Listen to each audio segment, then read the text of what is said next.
Tēnā koutou katoa, and a very good morning to you. I am Karl Wilkinson, as Sarah said, Director of Health Infrastructure Program Delivery. Tēnā koutou, tēnā tātou katoa, ko Danny Knoll, te pai mauna, ko Yarra, te iwi, te awa, te Wiradjuri, te iwi, te Melbourne, te kāna, ko Chris Fry, taku winiwa. My name is Chris Fry, and with Karl, we are the directors of the Health Infrastructure Unit, which was recently created about 12 months ago to try and address some of the challenges in the health sector for providing infrastructure, support, service and planning.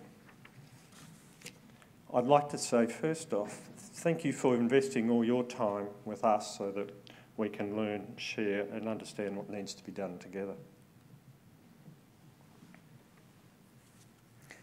Healthcare is something that we all require through our lives and crosses paths in our lives, not always when we most expect it. We all hope that the time that we engage with the health sector is done in a manner that is not only productive in the outcomes, but is done in a very supportive and easy time for all those involved. But that isn't always the case. And so the premise I'll be putting to you today is that we need, for the health of the system, the health of the country, and how we engage with infrastructure, the people in this room, the people in this symposium, we put ourselves firstly in the shoes of those that are engaging with the health system.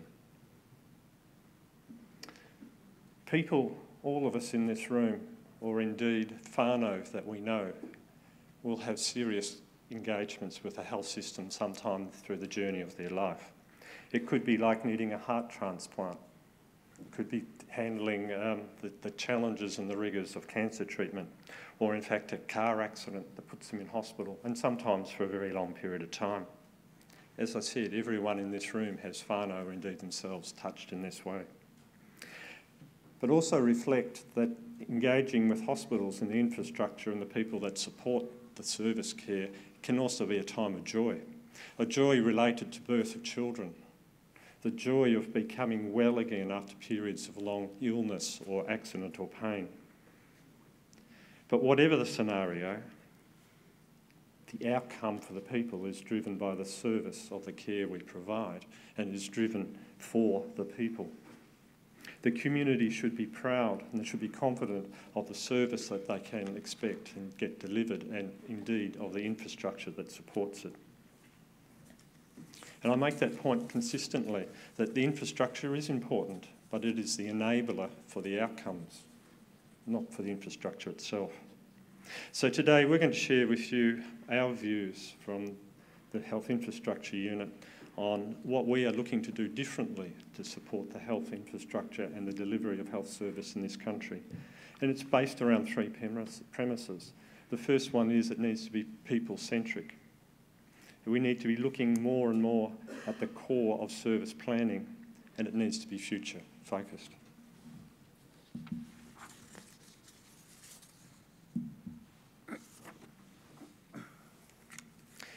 Imagine someone you know, someone who's dear to you. Just for a moment, consider someone, as I said, is dear to you that might be suffering from severe depression and is in need of treatment. It may take some time. That individual may be in the care of the health system for some time. But also reflect that parents, friends, whānau, children would all want to engage with that, helping that individual through their journey. They want to know that they're in good hands. They want to know the individual and the person you care for is comfortable away from home and has a pathway coming back to a life that they had enjoyed. The healthcare environment, including infrastructure, actually plays a critical role in that pathway of journey back to well-being. And we need, all of us need, to ensure that the care and comfort is for people. We can provide empathy, we can provide security and confidence of the care and the support for your individual that you're thinking of. That it's family and whānau centred, enabling whānau to be part of the journey, sharing with that individual back to full recovery. And importantly, needs to be culturally responsive to the community and the people in our care, because that actually has been proven to have significant health benefits and outcomes. Facilities need to be of the kind that match the service of care offering and match the models of care that we are moving towards, and increasingly proven to be more effective. And also, finally, the facilities need to reflect and enable the workforce and enable them to shift their patterns of work and what they're trying to achieve. The foundation of this, and getting it right from the start, is around service planning, which brings together the community's health needs and how best to put those models of care to support the health needs of the community. A recent example of a new approach, and one that we are proud of and is in this city, is the Te Ao Mai Mental Health Centre at Counties Manukau. And this is a picture of what we're looking at here. This was opened earlier in the year, and then second stage in September. It is a 76-bed mental health unit. But in some ways, it's the very inverse of what many of us in this room, myself included, had expected, and how we perceive a mental health facility that looks after some of the most vulnerable people in our community. 76 beds, each of those individuals in that care has their own single individual bed and ensuite facility. Each person has a view out of their bedroom into the wider environment outside, and the core of the building is structured around 7 courtyards in the centre of the area and has far more open space, lines of sight. And that's been done very, very specifically and was created from the start of understanding the health needs of the people that we're trying to bring to a full recovery. There are more open spaces so staff can see the patients, which then brings benefits around safety, but also for the patients a sense of openness, a sense of not being trapped in dark corners. There is greater flexibility to enable youth and older patients to be able to be moved around and have a pathway of recovery in a far better way. They're secure units, so staff and patients in a soft security environment, but far more superior security environment, are more at ease and feeling far more confident. It's light and airy in treatments. Importantly, at the entrance, there's a phare as patients come through. So historically, in many of our mental health facilities around the country, the experience for the patients is through a roller door, through the back exit, and a lot of heavy security. Again, this is the inverse. It's through the phare, and it's totally culturally appropriate and reflects the community. The point I'm trying to make here is that service planning is the critical first step. We need to think and understand the service planning before we start thinking about the design of the infrastructure.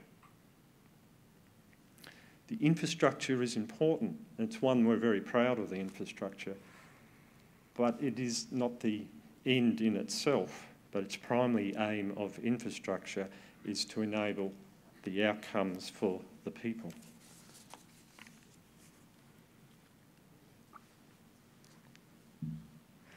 And I think we need to acknowledge and confront that our health system is under pressure, and speed is of the essence. We have pressing outcomes in the health sector.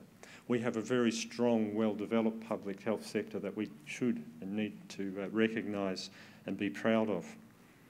But we have an ageing population, and with that we also have complex needs. People are living longer. I had a moment of reflection putting this presentation together. I'm now in that demographic at the top end, not the bottom end. I'm part of the system, and I need to look forward to what it will do for me. Many Kiwis enjoy good health, but inequities still remain, particularly for Maori, Pacifica and vulnerable groups in our care.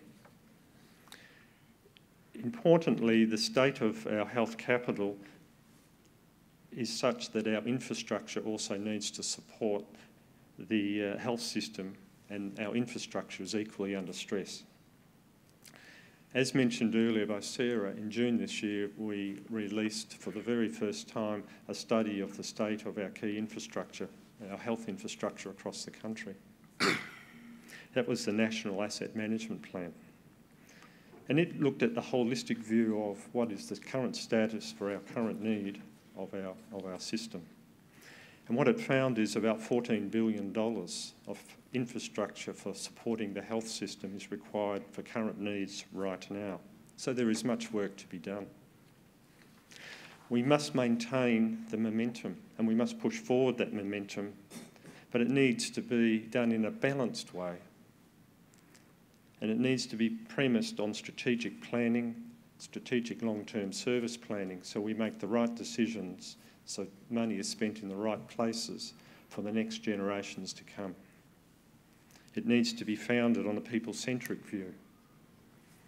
And I'll pass over to Karl to outline how we are looking to do that in the current time. Thanks, Chris. So Chris has outlined the need to put people at the centre of our approach and clearly the stress across our system. The health estate that supports that system is valued at around $24 billion, which is one of the largest single estates in our country. So it's really important that we get that right. The great news is progress is being made. With the establishment of the Health Infrastructure Unit around this time last year, we're working really hard to address a number of the key challenges that Chris has touched on. Some of those include a real need to get a better link between capital investment needs with delivering improved outcomes, health outcomes, so we can make that direct linkage. Chris touched on one of the key mechanisms there, which is getting that really robust upfront service planning. So how are health services going to be delivered in the future that best meet the population's needs? And then from there we can build out the strategy for how to deliver the infrastructure that supports that. Bringing more consistency and speed to the prioritisation, planning and delivery of projects through more national oversight and effective governance. In essence, what that means is a simpler and clearer pathways for decision making.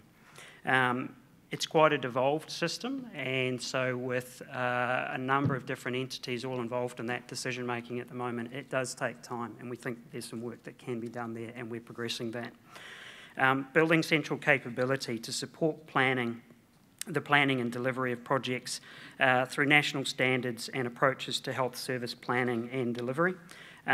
Supporting those DHBs who often don't have the specialist expertise to deliver large capital projects.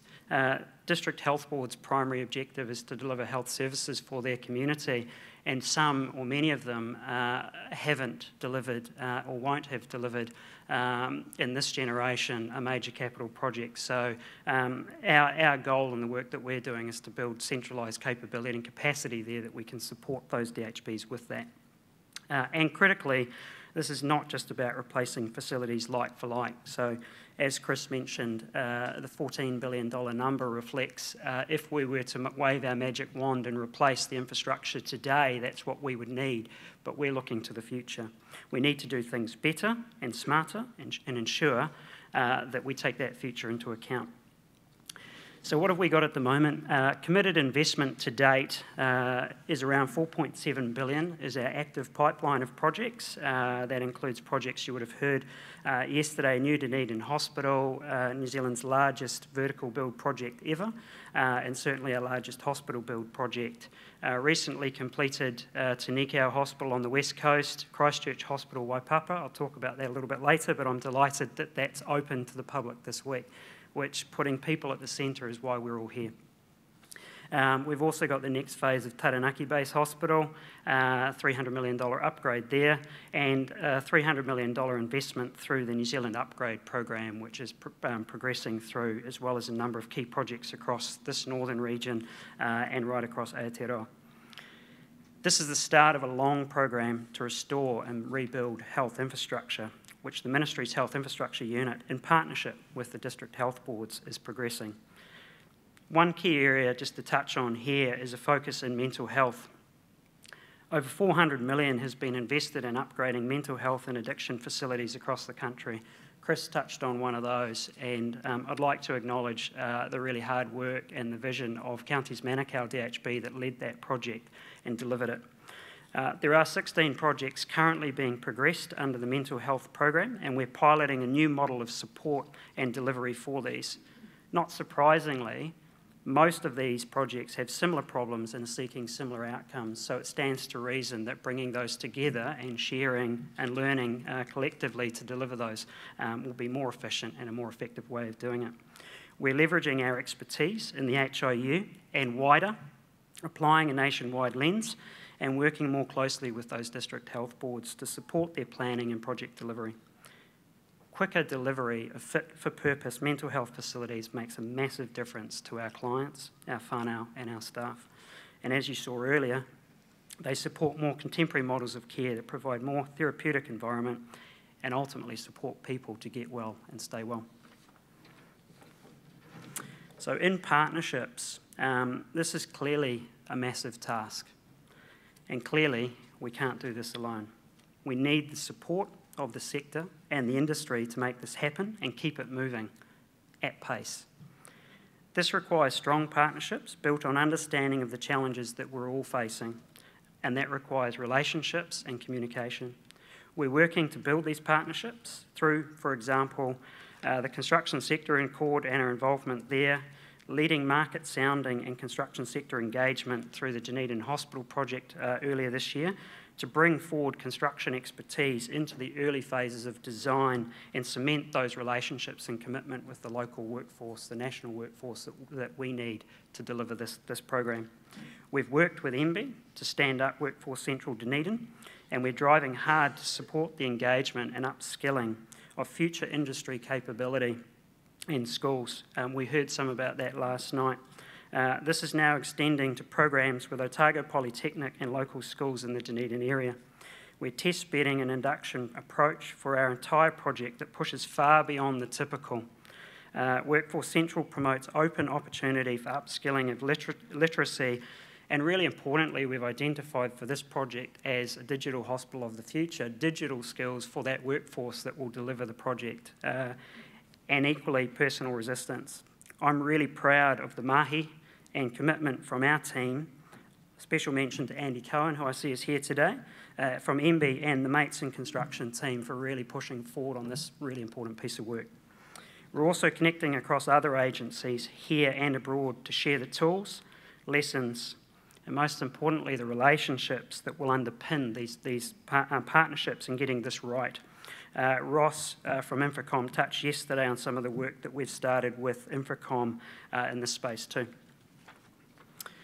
I'll just touch on the asset management program. So Chris and Sarah both touched on this. As a direct follow-on from the earlier work in the current state assessment, we're working closely now with DHBs in partnership to develop a consistent risk and assurance framework. And what this seeks to do is provide a shared and consistent approach for DHBs to understand, better communicate and manage the inherent risks that exist in their infrastructure at all levels of the organisation. We've piloted this now with 2 DHBs and have 2 more lined up, chomping at the bit, so to speak, to work with us over the coming weeks. So that's really exciting work.